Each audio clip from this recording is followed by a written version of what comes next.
Hello friends, welcome to our channel School of investing.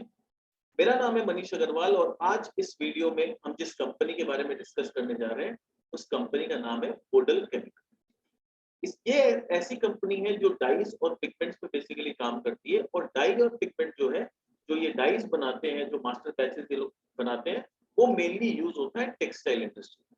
तो इस video में हम लोग ये देखेंगे कि किस तरह से हम लोग किसी भी कंपनी का एक कंप्लीट एनालिसिस करते हैं, जिससे एक आइडिया लगता है कि ये कंपनी क्या बिजनेस करती है, इसका बिजनेस क्या है, इसके रेवेन्यूज कैसा कर रहे हैं, इसका मार्जिन कैसा है, ultimately can be enter into this company और नॉट। इससे पहले कि हम लोग इस डिस्कशन को आगे बढ़ाएं, एक बेसिक डिस्क्लेमर देना चाहूंगा। This is not at all an investment advice, it is just for educational purpose और कोई भी इन्वेस्टमेंट करने से पहले अपने फाइनेंशियल एडवाइजर से जरूर सलाह करें। तो चलो हम लोग स्टार्ट करते हैं कंपनी बोडाल केमिकल। तो ये देख सकते हैं हम लोग बोडल केमिकल का वेबसाइट है। कंपनी क्या करती है? Company sulphur and bulk chemical का डिवीजन है उनका। सल्फर केमिस्ट्री में काम करती है। बल्क केमिकल का उनका डिवीजन है। फिर वो डाई इंटरमीडिएट्स बनाते हैं, डाई स्टफ बनाते हैं। वाटर प्यूरिफिकेशन का डिवीजन है। क्लोर एल्कली का भी इनका डिवीजन। तो देखो कितना डिवीजन में है। डाई इंटरमीडिएट्स है, डाई स्टफ है, सल्फर एंड बल्क केमिकल है, वाटर प्यूरिफिकेशन है और क्लोर एल्कली डिवीजन। तो ये 5-6 अलग अलग इसके बिजनेस सेगमेंट। अभी सबसे इंपॉर्टेंट चीज क्या है कि इससे पहले हम लोग कंपनी के बारे में और डीपली जाएं, हम लोग देखते हैं कि कंपनी, जब ये हम लोग बात कर रहे हैं कि dye intermediates, dye stuff, sulphur and bulk chemical, क्या होता है? What is this dye intermediate, what is this dye stuff? अगर आप कंपनी के बारे में जब पढ़ना स्टार्ट करेंगे तो अगर आपको ये डाई इंटरमीडिएट क्या होता है, डाई स्टफ क्या होता है, इसके बारे में कोई जानकारी नहीं होगी तो you will never be able to understand the complete business model of the company. जैसे हम लोग कंपनी के बारे में अगर स्टडी करना चालू करते हैं तो हम लोग क्या देखेंगे कि what is this company about, क्या करती है company. Bodal chemical limited is one of the India's leading integrated dye stuff company and is the largest domestic manufacturer of dye intermediates. तो ये लीडिंग क्या है? इंटीग्रेटेड डाई स्टफ कंपनी है और ये लार्जेस्ट प्रोड्यूसर है क्या चीज की? Dye intermediate. तो अब ये समझना होगा कि डाई स्टफ क्या होता है, डाई इंटरमीडिएट क्या होता है और ये डाई स्टफ और डाई इंटरमीडिएट के बीच में क्या डिफरेंस है और ये क्या ऑफर करती है। तो offer wide range of dye stuff, dye intermediates, basic chemicals और उस केमिकल्स के वेरिएंट्स, ठीक है, across India and the world. यानी ये सिर्फ डोमेस्टिक प्लेयर्स को नहीं देती है सामान, ये एक्सपोर्ट भी करती है, ठीक है। तो अभी आगे बढ़ते हैं हम लोग, देखते हैं क्या है।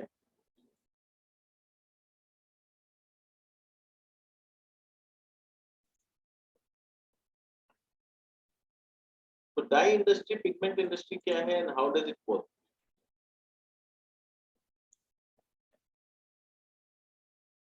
तो देखो, पहले समझना पड़ेगा डाइस क्या होता है, पिगमेंट क्या होता है, इन दोनों में क्या डिफरेंस है। तो डाइस क्या है? देखो, डाई और पिगमेंट में डिफरेंस जो है mainly, dyes are soluble in water whereas pigment needs to be converted into powder first and then mixed with agent before dissolving in water। तो इसमें क्या होता है कि जो डाइज होते हैं वो इजीली पानी में डिसॉल्व हो जाते हैं, जबकि जो पिगमेंट है उसमें क्या प्रॉब्लम है, पिगमेंट को हम लोग डायरेक्टली डिसॉल्व नहीं कर पाते हैं, उसको हम लोग को क्या करना पड़ता है, पहले उसको पाउडर फॉर्म में कन्वर्ट करना पड़ता है और उसके बाद किसी एजेंट के साथ उसको मिक्स करते हैं, उसके बाद ही वो वाटर में डिसॉल्व हो सकता है। डाई जो है वो मेनली यूज होता है टेक्सटाइल्स एंड पेपर्स इंडस्ट्री में और जो पिगमेंट है वो मेनली यूज होता है किसमें, पेंट्स में, इंक्स में और कॉस्मेटिक। तो ये डिफरेंस हम लोग को क्लियर होना चाहिए कि डाई और पिगमेंट में क्या डिफरेंस। अब आता है व्हाट इज डाई स्टफ। ये डाई स्टफ क्या होता है? तो देखो क्या है डाई स्टफ, क्या है? Dye stuff is a general industry term. ये इंडस्ट्री में यूज करने वाला कुछ जनरल टर्म है covering both dyes and pigments. यानी जब हम डाई और पिगमेंट दोनों को कंबाइंडली बात करते हैं तो it means die stuff. Die stuff मतलब डाई भी है, पिगमेंट भी है in terms of chemistry. There are more than 600 types of dye stuff produced in the country. तो हमारे देश में कितना वैरायटी ऑफ डाई स्टफ बनता है? More than 600 type of dye stuff बनता है। तो what are dye intermediates? Dye intermediates are the main raw material. तो डाई स्टफ बनाने के लिए जो रॉ मटेरियल का जरूरत पड़ता है उसको हम लोग बोलते हैं die stuff and it is used in manufacturing die stuff. यानी डाई स्टफ बनाने के लिए जो रॉ मटेरियल चाहिए उसको बोलते हैं डाई इंटरमीडिएट्स। डाई स्टफ का मतलब डाइज एंड पिगमेंट्स कंबाइंड। तो इसका पूरा वैल्यू चेन अगर हम समझते हैं तो क्या है वैल्यू चेन? हम लोग नाफ्ता और नेचुरल गैस की मदद से पहले बनाते हैं बेंजीन और टोल्यून, ठीक है। बेंजीन और टोल्यून की मदद से बनता है नाइट्रो एरोमेटिक हाइड्रोकार्बन, जैसे पायरीन, फिनोल्स, पायरिडीन, ये सब नाइट्रो एरोमेटिक हाइड्रोकार्बन, यानी नाफ्ता और नेचुरल गैस को यूज किए उससे बना बेंजीन और टोल्यून। टोल्यून और बेंजीन की मदद से हम बनाते हैं नाइट्रो एरोमेटिक हाइड्रोकार्बन। फिर इन प्रोडक्ट को आगे प्रोसेस करके बनता है डाई इंटरमीडिएट। डाई इंटरमीडिएट का एग्जांपल विनाइल सल्फेट हो गया, एच एसिड हो गया, के एसिड हो गया, इस तरह के बहुत सारे डाई इंटरमीडिएट्स बनते हैं और ये इंटरमीडिएट्स को फर्दर प्रोसेस करके बनता है डाई स्टफ। तो ये पूरा वैल्यू चेन है जो एक कंपनी, मतलब एक कंपनी तो पूरा वैल्यू चेन में नहीं होती है नॉर्मली। जैसे अगर हम लोग बात करें बोडल केमिकल का, तो बोडल केमिकल क्या बनाती है? Dye intermediates and dye stuff बनाती है। यानी बोडल केमिकल को क्या खरीदना पड़ता होगा मार्केट से? एरोमेटिक हाइड्रोकार्बन, उसको मार्केट से खरीदना पड़ता होगा, या फिर उसको मार्केट से खरीदना पड़ता होगा बेंजीन और टोल्यून, उसके मदद से ये नाइट्रो एरोमेटिक हाइड्रोकार्बन खुद बनाती होगी, उसको यूज करके इंटरमीडिएट्स बनाती है। तो ये तो जब हम लोग कंपनी का स्टडी करेंगे तब हम लोग को समझ में आएगा कि कंपनी इस वैल्यू चेन में क्या क्या काम करती है। अब type of dye stuff, India में कितने अलग अलग टाइप के डाई स्टफ बनते हैं इंडिया में? देखो कितना अलग अलग टाइप का डाई स्टफ है। Dyes highly consumed in India are vat dyes, dispersed dyes, reactive dyes, direct dyes, sulfur dyes and naphthol। तो ये 5-6 वैरायटी ऑफ डाइज है जो इंडिया में सबसे ज्यादा कंज्यूम किए जाते हैं। तो यहाँ पर बगल में इसका पिक्चर भी है, आप चाहो देख सकते हो। ये सॉल्वेंट डाई हो गया, ये वैट डाई हो गया, ये रिएक्टिव डाई हो गया, ये एसिड डाई हो गया। Disperse and reactive dyes are highly consumed in India. तो इंडिया में सबसे ज्यादा कौन सा कंज्यूम होता है? ये डिस्पर्स डाइज और रिएक्टिव डाइज। तो अभी जब हम लोग को ये समझ में आ गया कि रिएक्टिव और डिस्पर्स का इंडिया में ज्यादा कंजम्पशन है, तो वी हैव टू सी कि बोडल इनमें से कोई चीज बनाता भी है या नहीं। And constitute 45% of the total consumption. तो टोटल कंजम्पशन ऑफ डाइज का 45% सिर्फ ये दो वैरायटी कंट्रीब्यूट करता है। Vat dyes जो होता है are superior to reactive dyes and are almost 10 times more expensive। तो vat dyes क्या होता है? वो reactive dyes से काफी superior होता है और उसका प्राइस almost 10 times होता है। I am not telling exactly 10 but near about 10 times, इतना महंगा होता है। अब आता है इस डाइस का टेक्सटाइल इंडस्ट्री में क्या काम है। The major uses of dyes in India are textile, paper, plastics, printing ink and food stuff industry।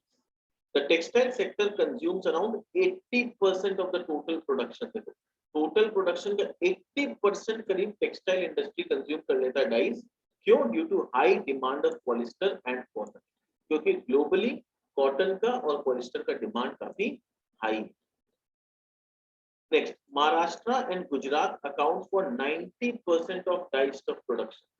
तो सबसे ज्यादा डाई स्टफ प्रोडक्शन इंडिया में कहां पर होता है? महाराष्ट्र और Gujarat, due to availability of raw material and dominance of textile industry in these regions।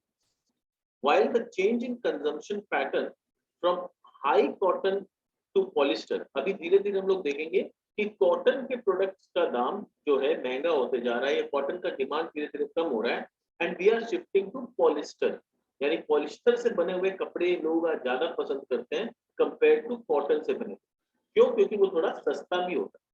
Demand for disperse dies, क्योंकि डिस्पर्स डाइज का जो एप्लीकेशन है वो पॉलिस्टर में ज्यादा है।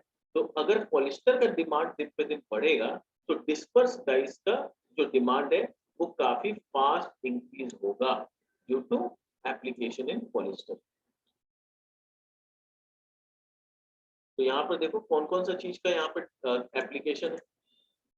तो एसिड जो डाई है उसका यूज वुड में होता है, सिल्क में, पेपर, सिंथेटिक में, एजोइक में, प्रिंटिंग इंक्स और पिगमेंट, बेसिक में silk, would, cotton. Direct dies use होता है कॉटन में, सेलुलोज में, ब्लेंडेड फाइबर्स में। डिस्पर्स डाइज जो होता है वो सिंथेटिक फाइबर और पॉलिस्टर में यूज होता है। रिएक्टिव डाइज जो है वो सेलुलोज फाइबर में यूज होता है। ऑर्गेनिक पिगमेंट जो है वो कॉटन में यूज होता है। सल्फर जो है वो कॉटन और सेलुलोजिक फाइबर में यूज होता है। वैट डाइज जो हम बताए थे, जो मैंने बताया था कि सबसे महंगा होता है, ये कॉटन में, सेलुलोसिक और ब्लेंडेड फाइबर में यूज होता है। तो ये सब चीज का हम लोग को थोड़ा सा आइडिया होना चाहिए even before we study about the business of Bodal chemical. फिर हम लोग को समझ में आएगा कि ये सब जो प्रोडक्ट है उसमें कंपनी कहाँ पर स्टैंड करती है। तो आई होप ये क्लियर। अब हम लोग चलते हैं कि बोडल केमिकल क्या करता है। तो बोडल केमिकल के बारे में देखते हैं कि बोडल केमिकल क्या है। Bodal chemical limited is one of India's leading integrated dye stuff company. Integrated जब वर्ड आता है तो इसका मतलब क्या होता है? इंटीग्रेटेड वर्ड का सिंपल सा मतलब होता है कि ये ऐसी कंपनी है जो फिनिश प्रोडक्ट तो अपना बनाती है बट आर बैकवर्ड इंटीग्रेटेड, यानी वो अपना रॉ मटेरियल भी तो खुद ही बना लेती है। जैसे ये डाई स्टफ कंपनी, तो डाई स्टफ किससे बनता है? अभी मैंने क्या बताया था, डाई इंटरमीडिएट से बनता है। और हम लोग देखें अभी वेबसाइट में कि वो डाई इंटरमीडिएट भी बनाता है। तो क्योंकि बोडल केमिकल डाई इंटरमीडिएट भी बनाता है और डाई इंटरमीडिएट को यूज करके डाई स्टफ भी बनाता है, इसीलिए कहा जा रहा है कि ये integrated dye stuff company and is the largest domestic manufacturer of dye intermediate, यानी जो रॉ मटेरियल है उसका तो ये इंडिया में सबसे लार्जेस्ट प्रोड्यूसर।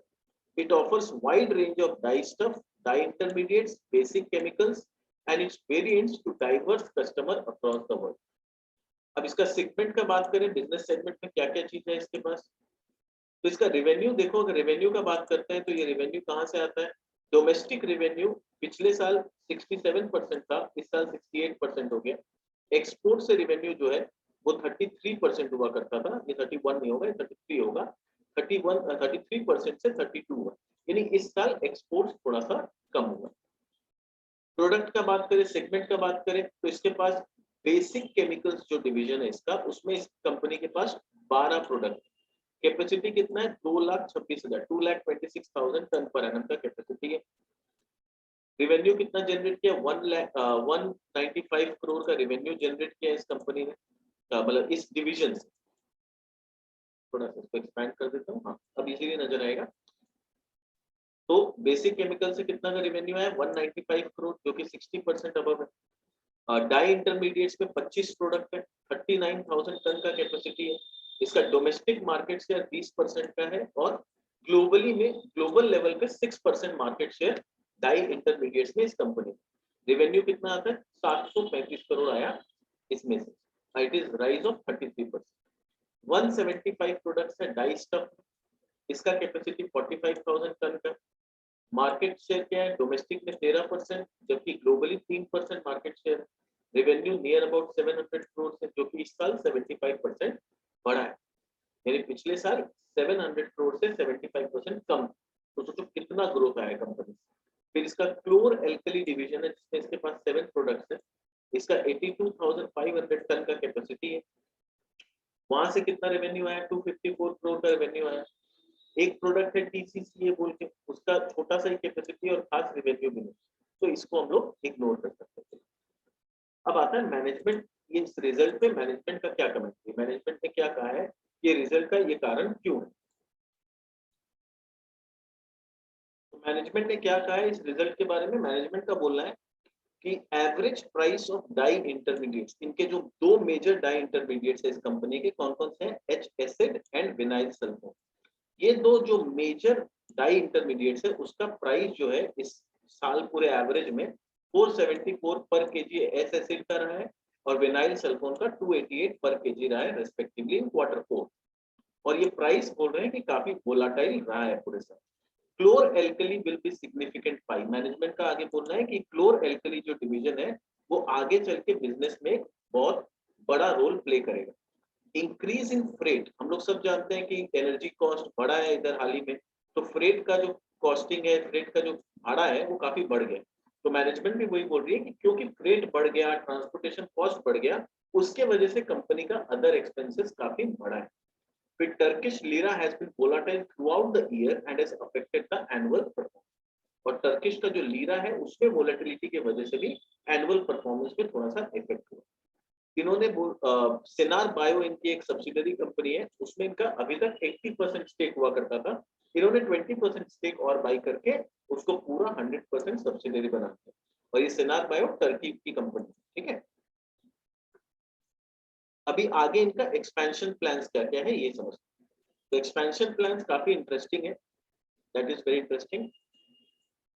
तो पहला बेसिक केमिकल में कोई एक्सपेंशन नहीं है, डाई इंटरमीडिएट्स में भी कोई एक्सपेंशन नहीं है, डाई स्टफ में भी कुछ नहीं। क्लोर एल्कली डिवीजन में अभी इनका कैपेसिटी जो है 82,500 टन का कैपेसिटी, जिसमें ये लोग 16,500 टन का कैपेसिटी नया ऐड करने वाले हैं, जिसके बाद जो टोटल कैपेसिटी है वो कितना हो जाएगा 99,000 टन का कैपेसिटी। एक्सपेक्टेड इंक्रीमेंटल रेवेन्यू कितना है, ये 300 करोड़ नहीं होगा, इसको कैंसिल करो, ये करीब करीब 60 करोड़ एडिशनल रेवेन्यू आएगा। ये 300 करोड़ जो है ना, ये टोटल रेवेन्यू अभी कितना आ रहा है इस डिवीजन से 254 करोड़। मैनेजमेंट का बोलना है कि ये बढ़ के 300-310 करोड़ तक जा सकता है, तो करीब करीब 50 से 55-60 करोड़ के आसपास इंक्रीमेंटल रेवेन्यू जनरेट होगा विद 20-22% एबिटा मार्जिन। इसमें खर्चा कितना लगेगा, 270 करोड़ का कैपेक्स लगेगा, एंड ये कब तक कंप्लीट हो जाएगा, Q3 FY23, यानी बोलने का मतलब है सितंबर टू दिसंबर 22 के बीच में ये कंप्लीट हो जाएगा। नेक्स्ट, पीसीसीए एक छोटा कैपेसिटी है, इसमें किसी भी तरह का कोई एक्सपेंशन प्लान नहीं है। ये जो दो एक्सपेंशन है, this is actually the trigger for the company, this is what makes the company so interesting. Benzene downstream में इनका अभी फिलहाल कोई कैपेसिटी नहीं है, ये लोग एक कंप्लीट नया कैपेसिटी लेके आ रहे हैं, ऑलमोस्ट 80,000 टन पर एनम का कैपेसिटी। और सल्फ्यूरिक एसिड जो कि इनके लिए एक बैकवर्ड इंटीग्रेशन के जैसा काम करेगा, उसमें से भी ये लोग सल्फ्यूरिक एसिड को यूज करके उसके चेन्स में ओलेम और ये सब प्रोडक्ट बनाएंगे, तो वहां पर ये 3,40,000 टन का कैपेसिटी लेके आ रही है। और ये दोनों कैपेसिटी में मैनेजमेंट का बोलना है कि हम लोग करीब करीब 550 करोड़ का इंक्रीमेंटल रेवेन्यू कर लेंगे विद 15 to 18% एबिटा मार्जिन। इसमें खर्चा कितना लगेगा, 670 करोड़ रुपया के आसपास कैपेक्स लगेगा। कब तक कंप्लीट हो जाएगा, Q1 FY24, यानी जून से लेके जून के आसपास 23, जून 23, यानी आज से करीब करीब एक साल का समय और ये कैपेसिटी आएगी। अब इंटरेस्टिंग चीज क्या है कि बेंजीन का जो डाउन स्ट्रीम आएगा, ये कंपनी अभी क्या बनाती है, बेसिक केमिकल्स बनाती है। ये कंपनी क्या बनाती है, डाई इंटरमीडिएट बनाती है, डाई स्टफ बनाती है। तो ये जो बेसिक केमिकल है, डाई इंटरमीडिएट है, डाई स्टफ है, ये सब थोड़ा थोड़ा कमोडिटी केमिकल्स माने जाते हैं। और कमोडिटी केमिकल्स में क्या होता है, मार्जिन भी बहुत ज्यादा हाई नहीं मिलते हैं बाजार में। At the same time market ऐसी कंपनीज को बहुत हाई वैल्यूएशन भी नहीं देती। बट अब जो बेंजीन डाउनस्ट्रीम पे कंपनी जा रही है, ये अब किसको केटर करेगी, ये पहले अभी इसका मेन कस्टमर कौन सा है, टेक्सटाइल सेगमेंट, खाली टेक्सटाइल इंडस्ट्री, क्योंकि डाइज एंड पिगमेंट जो ये बनाती है मेनली टेक्सटाइल इंडस्ट्री करेगी। अब जो बेंजीन डाउनस्ट्रीम ये बनाएंगे, इसका नया इंडस्ट्री में रीच बढ़ेगा। और वो नया इंडस्ट्री कौन सा होगा, फार्मास्यूटिकल्स एंड एग्रोकेमिकल, क्योंकि बेंजीन के जो डाउनस्ट्रीम प्रोडक्ट है ये फार्मास्यूटिकल एग्रोकेमिकल में काफी इस्तेमाल होगा, और वहां पर इनको ग्रॉस मार्जिन भी अच्छा मिलेगा। और आगे चल के क्योंकि they will turn into A speciality chemical company, अभी ये कमोडिटी केमिकल में, इससे ये टर्न अराउंड लेने जा रही है और स्पेशलिटी केमिकल बनने जा रही है, तो वहां पर कंपनी को वैल्यूएशंस भी अच्छे मिले। ठीक है, अब इसका वैल्यू चेन में जो है आगे मूव करेगा कंपनी, ये हम लोग देख सकते हैं मैनेजमेंट का क्या बोलना है। तो ये जो सल्फर जो ये लोग बना रहे हैं, सल्फ्यूरिक एसिड का जो कैपेसिटी लेके आ रहे हैं, वो कहाँ यूज होगा, कैप्टिव कंजम्पशन में लेस देन 10% होगा। उससे ये लोग पीएनसीबी, ओएनसीबी एंड डीएनसीबी प्रोडक्ट्स बनाएंगे, जैसा कि हम लोग देख सकते हैं। सल्फर से सल्फ्यूरिक एसिड, सल्फ्यूरिक एसिड से क्या बनता है, ओलेम बनता है, लिक्विड सल्फ्यूरिक सल्फर ट्राइऑक्साइड बनता है, एंड क्लोरोसल्फोनिक एसिड बनता है। तो ये सारा चीज ये लोग बनाएंगे। Apart from captive consumption, additional steam will be utilised for benzene unit. तो जो स्टीम जो कंपनी जनरेट करेगी, वो स्टीम से वो लोग सल्फर में तो यूज करेंगे, और जो एक्स्ट्रा स्टीम है वो कहाँ, बेंजीन यूनिट में यूज होगा।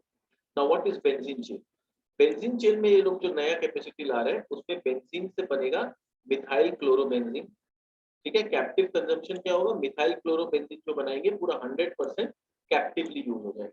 उससे बनेगा पीएनसीबी, ओएनसीबी, एमएनसीबी एंड डीएनसी। तो पीएनसीबी जो बनेगा वो 45% कैप्टिवली यूज होगा, और ये पीएनसीबी के मदद से हम लोग बनाएंगे तो पीएनबी, डीएनसी, और डीएनसीबी से बनेगा एमपीडीएस। और देखो इसका फुल फॉर्म तो हम लोग को बताना पॉसिबल नहीं है, काफी बड़ा केमिकल नेम होता है, and we are not very deep into chemical, तो हम लोग को एज एन इन्वेस्टर इसके बहुत ज्यादा नाम पे नहीं जाना है, समझना है कंसेप्ट को। कंसेप्ट क्या है कि कंपनी पूरा एक बेंजीन चेन में जा रही है, कि बेंजीन से पहले एमसीबी बनाएंगे, उससे एक और नेक्स्ट लेवल पे जाएंगे, उसके बाद नेक्स्ट लेवल। तो ये first level, second level, third level and fourth level. तो फोर्थ लेवल तक जा रही है। और अगर आप बेंजीन केमिस्ट्री का चेन देखोगे ना, तो सेवेंथ लेवल तक इसका डेरिवेटिव जाता है। ये जो चेन है ये मैक्सिमम सेवेंथ लेवल तक जा सकता है। कंपनी बोल रही है हम लोग फोर्थ लेवल पे जाएंगे। तो आगे 3 लेवल और जाने का बचेगा कंपनी के पास, जो इनको इनोवेशन करना पड़ेगा, प्रोडक्ट्स का रिसर्च करना पड़ेगा, तब ये लोग 7th लेवल तक पहुंच पाएंगे। तो ये कहीं ना कहीं मैं बता सकता हूँ कि ये जो चेन बन रहा है, this is very close to those products in which we have Aarti industry. Aarti industry कहीं ना कहीं इसी बेंजीन चेन में है, और वो कहीं ना कहीं 6th या 7th लेवल तक ऑलमोस्ट पहुंच चुकी है। और ये कंपनी अभी बोल रहा है कि हम लोग 4th लेवल तक जाएं। तो उसके पास अभी भी काफी रिसर्च का ऑप्शन होगा। बट इंटरेस्टिंग है कि यहाँ पर इनको नया मार्केट मिलेगा, नया मार्जिन भी काफी एक्रेटिव होगा, और वैल्यूएशन कंपनी को बेटर मिलना चाहिए। फिर इनके पास जो क्लोर एल्कली डिवीजन है, उसमें क्या बनाएंगे? तो क्लोर एल्कली बनाने का जो प्रोसेस है, वो प्रोसेस क्या है? देखो कि क्लोर एल्कली का चेन कैसे काम करता है। सल्फर एंड वाटर के मदद से सॉल्यूशन से बनता है। हम लोग इलेक्ट्रोलाइसिस करते हैं, इलेक्ट्रोलाइसिस से निकलता है क्लोरीन, कॉस्टिक सोडा और हाइड्रोजन। क्लोरीन का इस्तेमाल सल्फ्यूरिक एसिड क्लोरीन का इस्तेमाल यहाँ पर बेंजीन का कुछ चेन बनाने में, एमसीबी जो है ना, मिथाइल क्लोरोबेंजीन। तो ये जो क्लोरोबेंजीन में क्लोरो क्या है? क्लोरीन है। और ये जो क्लोरीन निकलेगा वो कहीं ना कहीं ये मिथाइल क्लोरोबेंजीन बनाने में इस्तेमाल हो जाएगा। फिर कॉस्टिक सोडा ये लोग बाजार में बेचते हैं। हाइड्रोजन जो निकलेगा वो हाइड्रोजन भी कहीं ना कहीं ये लोग यूज कर रहे हैं। तो कंपनी क्या बोल रही है? Punjab unit has strong internal consumption of chlorine. तो क्लोरीन को हम लोग इंटरनली कंज्यूम करेंगे। 30% of the chlorine will be captively used in making hydrochloric acid and SBP. SBP is basically a kind of bleaching powder. 45% will be sold through pipeline and 25% will be sold through cylinders. So this is what the company will do going forward. अब company का backward integration जो हो रहा है, यहाँ पर जो sulphur का यूनिट कंपनी लगा रही है, उससे बैकवर्ड इंटीग्रेशन हो रहा है। उससे कंपनी को क्या फायदा मिलेगा? कंपनी बोल रही है कि हम लोग का कॉस्ट बचेगा, क्योंकि बैकवर्ड इंटीग्रेशन करेंगे तो रॉ मटेरियल पे डिपेंडेंसी, जो बाहर वालों पे डिपेंडेंसी है, वो कम होगा। और खुद के घर में रॉ मटेरियल बनाएंगे तो पैसा कॉस्ट बचेगा। डी रिस्किंग होगा, क्योंकि बाहर पे हम बहुत ज्यादा डिपेंडेंट नहीं है। तो अगर हम लोग बाहर से कोई सोर्स ज्यादा नहीं कर रहे हैं, तो क्या है, कल को फिर से कोई लॉकडाउन हो गया, कोई कोरोना स्प्रेड हो गया, तो उतना जो इफेक्ट होता था कंपनी को, उतना नहीं। और क्योंकि ये केमिकल जो है हजार्डियस है, तो हजार्डियस में क्या, जितना ज्यादा हम बाजार से खरीद के लाएंगे, रास्ता में कुछ लीकेज हो गया, कुछ दिक्कत आ गया, तो वहां पर वो सब प्रॉब्लम से भी हम बचेंगे। तो इसमें क्या, 2 नए प्रोडक्ट कंपनी ऐड करने वाली है, एक सल्फ्यूरिक एसिड और एक मिथाइल क्लोरोबेंजीन। तो ये बैकवर्ड इंटीग्रेशन है। फिर कंपनी क्या कर रही है? नए प्रोडक्ट लॉन्च कर रही है, जो moving up the value addition. तो बेंजीन चेन जो बन रहा है वो पूरा का पूरा नेक्स्ट फॉरवर्ड इंटीग्रेशन हो रहा है, जहां वैल्यू चेन में ये लोग का काफी वैल्यू एडिशन है। तो these are the new products. Oleum बनाएंगे, डीएनसीबी, ओएनसीबी, एमएनसीबी, डीएनसी, ये सारे नए प्रोडक्ट्स कंपनी बनाएगी। फॉरवर्ड इंटीग्रेशन में कंपनी हाई वैल्यू प्रोडक्ट्स बनाएगी, एग्जिस्टिंग कस्टमर्स को और भी ज्यादा बेटर प्रोडक्ट सप्लाई कर पाएगी, जैसे पीएनए हो गया, डीएनसीबी हो गया, ये सब high value, high margin products. So this is where company is moving from commodity chemicals to specialty chemicals. Company का और फर्दर क्या क्या प्लान्स है? तो कंपनी ने बता रखा है कि they have a plan to increase the capacity of dye stuff by 35,000 tonne. ये धीरे धीरे ये लोग रैप अप करके इसको बढ़ाएंगे। 100% एक्विजिशन ऑलरेडी ये लोग कर रखे हैं टीसीसी डिवीजन में। ये क्या है? ट्रायन केमिकल बोल के कंपनी है, जिसको बोडाल ने अपने में एमलगमेट कर लिया। विनाइल सल्फोन जो इनका डाई इंटरमीडिएट है, उसका प्लांट ये लोग 6000 टन का प्लांट कैपेसिटी एसपीएस में ऑलरेडी कमर्शियलाइज कर चुके हैं। टर्किश एंटिटी जो सेनार बायो है, उसमें बाकी का 20% ऑलरेडी कंपनी एक्वायर कर ली है, तो वहां इनका पूरा 100% स्टेक हो गया। कंपनी का और भी कुछ डिटेल्स का अगर बात करें तो कंपनी क्या क्या काम करती है अभी। कस्टमर इसके पास 600 प्लस कस्टमर्स है, 200 प्लस प्रोडक्ट्स है, 10 मैन्युफैक्चरिंग फैसिलिटी है, 70 प्लस डिस्ट्रीब्यूटर्स है, 10 डिपोज है, और ऑपरेटिंग सब्सिडरी 6 है, आर&डी फैसिलिटी इनके पास 3 है।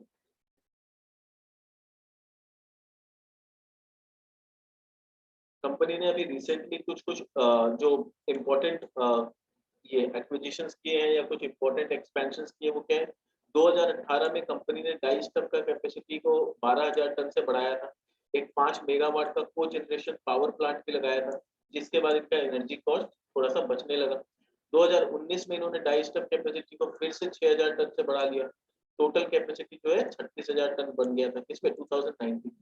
फिर 1920 में कंपनी ने क्या किया, they acquired 80% stake in Sinar Bio, ठीक है, रिकॉग्नाइज्ड एज सिस्टम पार्टनर। फिर they acquired 100% stake in Trion chemical. ये कब किया था इन्होंने, 19-20 में किया। आज हम लोग 21-22, ठीक है। 21 में कंपनी ने क्या किया, they started a division into speciality benzene downstream and expansion of sulphuric acid and derivatives. ये कहां पर किया, सियाखा बोल के एक जगह है गुजरात में, वहां पर इनका जो कैपेसिटी है वहां पर ये expansion ah, this is called Saykha projects in Gujarat, ठीक है। ये जो कंपनी अपने एनुअल रिपोर्ट में लिखती है सियाखा प्रोजेक्ट, तो सियाखा प्रोजेक्ट में क्या आ रहा है, दिमाग में क्या रखना है, बेंजीन का जो डाउनवर्ड डेरिवेटिव्स है वो आ रहा है, और सल्फ्यूरिक एसिड का जो एक्सपेंशन है ये पूरा सियाखा में। और इन्होंने पंजाब में क्या एक्वायर किया है, they have acquired Punjab unit 12 unit of Mawana sugar, जहां पर ये लोग क्लोर एल्कली के प्रोडक्ट्स जो थे उसको पूरा एक्वायर कर लिया। तो क्लोर एल्कली से भी काफी इनको कंपनी को रेवेन्यू जनरेट हो रहा है। इनके क्लाइंट्स कौन कौन है, देखो बेसिक केमिकल में इसके क्लाइंट्स है मेकमनी ऑर्गेनिक्स, दीपक नाइट्रेट, ग्रासिम, गुजरात फ्लोरो, अक्षर केमिकल। डाई इंटरमीडिएट्स में इनके पास अच्छे अच्छे क्लाइंट्स है, एल्प्स है, एसिटो है, केमस्टार है, ओयंग है। फिर इनके जो डाई स्टफ जो फिनिश प्रोडक्ट है उसमें डाई स्टार, बीएसएफ, आर्कोमा, रेपिको, रेफिया, हंसमैन, टीएफएल, ये सारे इनके क्लाइंट्स।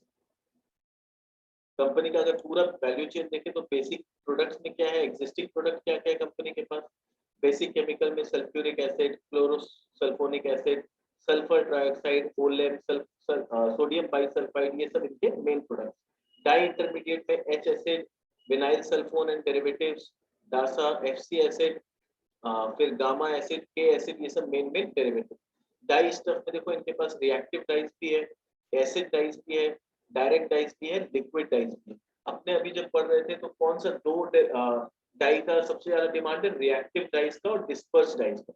सोचने का बात है कि इनके पास रिएक्टिव डाइज है बट डिस्पर्स डाइज नहीं है, जिसका भी डिमांड मार्केट में बहुत अच्छा है। बेंजीन डेरिवेटिव में ये सारे नए प्रोडक्ट्स आने वाले हैं, सल्फ्यूरिक एसिड आने वाला है, ओलेम आने वाला है, लिक्विड सल्फर ट्राइऑक्साइड आने वाला है, क्लोरोसल्फोनिक एसिड आने वाला है। क्लोर एल्कली में ये लोग ये सारे नए प्रोडक्ट्स लेके आने वाले हैं, caustic soda, chlorine, hydrogen, hydrochloric acid already अभी भी बनाते हैं, पर इसका कैपेसिटी और एक्सपैंड होने वाला है। यूसेज कहाँ पर होता है इसका, टेक्सटाइल में, लेदर में, पेपर में, वाटर ट्रीटमेंट में, होम में। तो ये तो एक्सिस्टिंग प्रोडक्ट जो है उसका यूसेज है। अब आता है कि जो नए एक्सपेंशन प्रोडक्ट आ रहे हैं वो इंटरेस्टिंग है, फार्मा में है, एग्रोकेमिकल में। तो ये सबसे इंटरेस्टिंग इंडस्ट्री है जहां पर ये लोग केटर करने वाले हैं अपने बेंजीन डेरिवेटिव, और यहाँ पर मार्जिन भी आगे चल के काफी इंप्रूव होता हुआ दिखेगा। तो इनका पूरा चेन का अगर हम बात करें तो किस तरह से इनके इनपुट्स में वाटर है, आइस है, स्टीम है, पावर है, sulphur, aniline, naphthalene, PNCP, caustic soda, chlorine, these are the major feedstock. जैसे हम लोग मैन्युफैक्चरिंग में बोलते हैं रॉ मटेरियल, यहाँ पर हम लोग बोलते हैं केमिकल कंपनी में फीड स्टॉक। फिर यहाँ से लोग क्या बनाते हैं, para nitro aniline, beta naphthol, sulphuric acid, ये सारा क्या होता है, इस रॉ मटेरियल को यूज करके ये सारे प्रोडक्ट्स बनते हैं। फिर यहाँ से बनता है डाई इंटरमीडिएट्स, और डाई इंटरमीडिएट से बनता है कंप्लीट डाई स्टफ, जो कि अल्टीमेटली इन इंडस्ट्रीज में यूज होता है, textile, leather, paper, detergent, water treatment, ये सब में काम आता है। तो ये पूरा कंप्लीट चेन है, इनपुट, इनपुट के बाद ये होता है इंटरमीडिएट, ये होता है डाई स्टफ। अब इनपुट और इसके बीच में क्या है, ये बेसिक केमिकल जो कंपनी बनाती है। बेसिक केमिकल से बनता है डाई इंटरमीडिएट, उससे dye stuff, and then finally जिस इंडस्ट्री को वो केटर करते हैं। This is all about the business of the company. अब इसके नंबर्स को देखते हैं कि नंबर्स कितना सपोर्टिव है या नहीं, should we invest in this company और नॉट। तो नंबर्स का और वैल्यूएशंस का बात करें तो कंपनी का भी मार्केट कैप जो है ये करीब करीब 1,000 करोड़ का मार्केट कैप है। कंपनी अभी 9.5 के पीस पे अवेलेबल है, प्राइस 86.7 है, ऊपर में 150 रुपया तक जा चुकी है, और नीचे में भी 76 रुपया करेक्ट होकर आया था।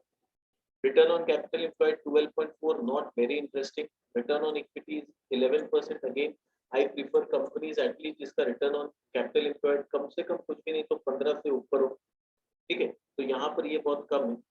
PE काफी डिसेंट है, तो price wise valuation is okay. Debt company के पास काफी है, 576 करोड़ का डेट है, 1000 करोड़ की मार्केट कैप की कंपनी के पास 576 का डेट थोड़ा सा हाई है, but I can understand the reason. क्या है रीजन? है कि कंपनी काफी अच्छा और काफी बड़ा एक्सपेंशन प्रोजेक्ट्स लेकर है। ठीक है, क्वार्टरली अर्निंग्स देखें तो कंपनी का सेल्स काफी अच्छा ग्रो कर रहा है। ठीक है, कंपनी 422 करोड़ यहाँ करती थी, पहले 300 करोड़ करती थी, बढ़ते बढ़ते यहाँ पर सेल्स 600 करोड़ के आसपास पहुंच गए। ऑपरेटिंग मार्जिन कंपनी का थोड़ा सबड्यू हुआ है, 12% ऑपरेटिंग मार्जिन करने वाली कंपनी करीब करीब 9% की। I can understand the reason, जैसा कि मैनेजमेंट ने बताया, फ्रेट और transport cost was very high. ठीक है, तो इस वजह से भी क्या है, मार्जिन थोड़ा सा डिप किया है, जो नॉर्मल हो जाएगा once the freight comes down, freight cost comes down, transportation cost थोड़ा नॉर्मलाइज हो जाए तो मार्जिन दोबारा से रिवाइव हो जाएगा। That is not a very big. ठीक है, बट जैसे जैसे क्रूड ऑयल का दाम दिन पे दिन बढ़ रहा है, यहाँ पर थोड़ा सा हम लोग को कॉशियस रहना चाहिए। अर्निंग पर शेयर कंपनी अच्छा ही कर रही है। ठीक है, 2 रुपया का अर्निंग करती थी, अभी 2.5 रुपया का अर्निंग आया है इस क्वार्टर में। प्रॉफिट एंड लॉस पूरे साल का देखें तो 2000 करोड़ का रेवेन्यू किया है कंपनी ने, ऑपरेटिंग मार्जिन 11% के आसपास। अर्निंग पर शेयर करीब करीब 8 रुपया 80 पैसा है, which is again not bad. ठीक है, अदर इनकम नहीं है ज्यादा कंपनी का, उसके बाद भी कंपनी ने अच्छा अर्निंग किया है। टैक्स भी कंपनी ने 31% दिया है, तो काफी अच्छा ही टैक्स दिया है। तो अगर 25% का एवरेज दे तो ये अर्निंग थोड़ा और बढ़ता हुआ दिखेगा। ग्रोथ का बात करें तो कंपनी में ग्रोथ कैसा हो रहा है? सेल्स ग्रोथ एक साल में 67%, प्रॉफिट ग्रोथ पिछले एक साल में 181%, दैट इज अमेजिंग। बट अगर पिछले 3 साल या 5 साल में जाए तो सेल्स ग्रोथ तो फिर भी हो रहा है, प्रॉफिट ग्रोथ पिछले 3 साल में उतना ज्यादा नहीं हुआ। तो बेसिकली देखा जाए तो कंपनी ने अभी खाली एक साल ही अच्छा परफॉर्मेंस दिया। रिटर्न ऑन इक्विटी का बात करें तो 10 साल में 18% है, पर पिछले एक साल में 11% है। पिछले 3 साल का बात करें तो 8%। तो नंबर्स में अभी कुछ भी बहुत ज्यादा एक्साइटिंग नजर नहीं आ रहा। बैलेंस शीट में आते हैं, बैलेंस शीट में क्या दिखता है हम लोग को? बैलेंस शीट में कंपनी का कैपिटल 24 करोड़ का है, रिजर्व 1000 करोड़ है, उसके अगेंस्ट में डेट 576 है। तो डेट थोड़ा ऑन द हायर साइड है, but that is because of expansion. तो थोड़ा जब तक एक्सपेंशन कंप्लीट नहीं हो जाता है, जब तक कि पूरा रेवेन्यू आना चालू नहीं हो जाता है नए प्रोडक्ट से, तब तक क्या है, पीएल पे इंटरेस्ट का प्रेशर बढ़ेगा, क्योंकि ये जितना डेट लेंगे इंटरेस्ट का खर्चा बढ़ेगा। तो 1-2 क्वार्टर इसमें चैलेंज रहेगा जब तक कि पूरा कमीशन नहीं हो जाता है। फिक्स्ड एसेट देखो बढ़ते जा रहा है, 600 करोड़ था, 400 करोड़ था, उससे आज 800 करोड़ का फिक्स्ड एसेट। तो ये फिक्स्ड एसेट 800 करोड़ का, कैपिटल वर्क इन प्रोग्रेस अभी भी 70 करोड़ का है। तो एक्सपेक्टेड है कि इस साल के एंड होते होते ही 880 करोड़ के आसपास का फिक्स्ड एसेट कंपनी के पास हो जाएगा। अब now interesting thing is this. ठीक है, जो चीज मेरे को सबसे ज्यादा इंपॉर्टेंट लगता है वो है कैश फ्लो। जब कंपनी इतना अच्छा रेवेन्यू कर रही है, प्रॉफिट भी कर रही है, कैश फ्लो कहाँ है?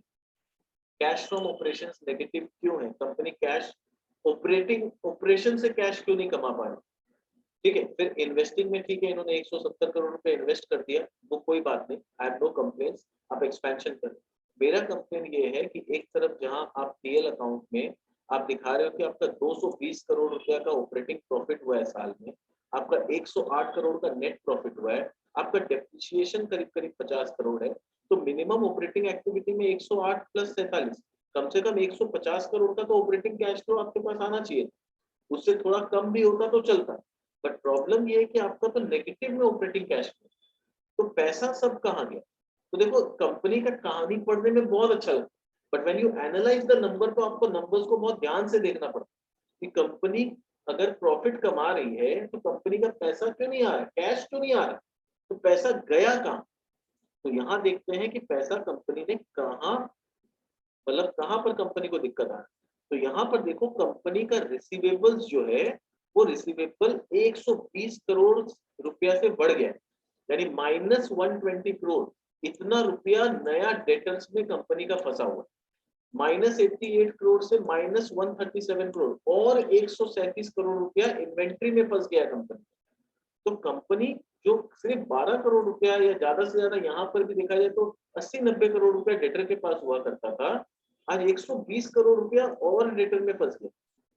ठीक है, इन्वेंट्री में 88 करोड़ से बढ़ के 137 करोड़। तो पूरा पैसा तो क्या है, रेवेन्यू कंपनी दिखा रही है, पर वो रेवेन्यू का कैश कंपनी के पास नहीं आ रहा, वो कंपनी के डेटर और इन्वेंट्री में फंसा गया है, which is a not a very good sign, this is a red signal कि क्यों डेटर के पास इतना रुपया क्यों फंसा हुआ है, क्या होगा अगर इसमें से 10% या 20% बैड डेट हो जाए। ठीक है, इतना ज्यादा रुपया डेटर में और इन्वेंट्री में फंसा होना is not a good sign. और उससे भी इंटरेस्टिंग चीज मैं आपको दिखाता हूँ कि यहाँ पर अगर आपको थोड़ा सा अकाउंटिंग और कैश फ्लो का आइडिया है, तो अगर कैश फ्लो में बता रहा है कि आपका रिसीवेबल -120, यानी आपका रिसीवेबल 120 करोड़ रुपया साल में बढ़ा है, बट जब मैं बैलेंस शीट में आता हूँ तो वहां पर जब मैं रिसीवेबल्स देखता हूँ तो यहाँ पर देखो 468 से सिर्फ 491, 468 करोड़ से 490 करोड़ हुआ, यानी यहाँ according to balance sheet my receivable has increased by only 22 crore, जबकि कैश फ्लो में ये कितना है -120 करोड़। तो क्वेश्चन ये है कि अगर कैश फ्लो में रिसीवेबल 120 करोड़ बढ़ता हुआ दिख रहा है तो वो 120 करोड़ बढ़ता हुआ बैलेंस शीट में क्यों नहीं दिख रहा है, बाकी का 100 करोड़ रुपया कहाँ गया, क्या वो बैड डेट हो गया। तो this is a question which company needs to address. ठीक है, कि अगर आप कैश फ्लो में आपका 120 करोड़ डेटर बढ़ता हुआ दिखता है तो यहाँ पर सिर्फ 22 करोड़ ही डेटर क्यों बढ़ा, तो विच इज अ सिग्नल कि ये कहाँ ये डिफरेंस। इन्वेंट्री में देखो 307 करोड़ से 445 करोड़ में, तो ठीक है 140 करोड़ के आसपास बढ़ा है इन्वेंट्री। तो 140 करोड़ जो इन्वेंट्री में बढ़ा है वो कैश फ्लो में भी नजर आ रहा है कि इन्वेंट्री 140 करोड़ के आसपास बढ़ा है, तो दैट इज एक्सेप्टेबल। ठीक है, वो जिस भी कारण से बढ़ा है, एटलीस्ट यहाँ पर जो बढ़ा है वही चीज बैलेंस शीट में दिख रहा है, but this is not the case with receivables. Receivables में ऐसा नहीं होगा, यहाँ पर 120 करोड़ बढ़ता हुआ दिख रहा है पर वहां पर सिर्फ 22 करोड़ बढ़ता हुआ दिख रहा है। तो रिमेनिंग 98 करोड़ का क्या हिसाब, वो समझना पड़ेगा अपने को। जब कंपनी का एनुअल रिपोर्ट आएगा तब वहां से हम लोग जब शेड्यूल पढ़ेंगे तब एक्चुअली क्लियर हो। बाकी कंपनी में डेटर डेज और ये सब देखो, पिछले साल 178 डेज का था, अभी 147 डेज का कैश कन्वर्जन साइकिल है। तो डेटर डेज कम हुआ है, इन्वेंट्री डेज भी कम हुआ है, days payable is okay, but at the same time my concern is about cash, कि अगर कंपनी कितना ही अच्छा बिजनेस बना ले, कितनी अच्छा कहानी सुना दे, जब तक कैश जनरेट नहीं कर रही है थोड़ा सा सस्टेनेबिलिटी पे question mark. Share holding pattern का बात करें तो प्रमोटर के पास अच्छी खासी होल्डिंग है। इंटरेस्टिंग इसकी फॉरेन इन्वेस्टर इसमें अपना स्टेक बढ़ा रहे हैं, 2.9% था, अभी 3.6% है, तो धीरे धीरे ये लोग अपना स्टेक बढ़ा रहे हैं।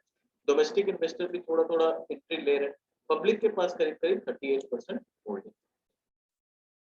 तो this was all about the analysis of the company Bodal chemical. आई उम्मीद करता हूँ कि आप सबको समझ में आया होगा कि कंपनी को कैसे स्टडी करते हैं, कंपनी में क्या देखते हैं क्या नहीं देखते हैं। अगर आपको ये वीडियो अच्छा लगा तो kindly subscribe my channel and share with your friends, ताकि वो भी समझ सके कि किसी भी कंपनी को जब हम फंडामेंटली एनालाइज करते हैं तो किस तरह से एक कंपनी को स्टडी करते हैं। तो this was all about my topic on Bodal chemical. मिलते हैं हमारे नेक्स्ट वीडियो में किसी नई कंपनी के साथ, तब तक के लिए बाय बाय।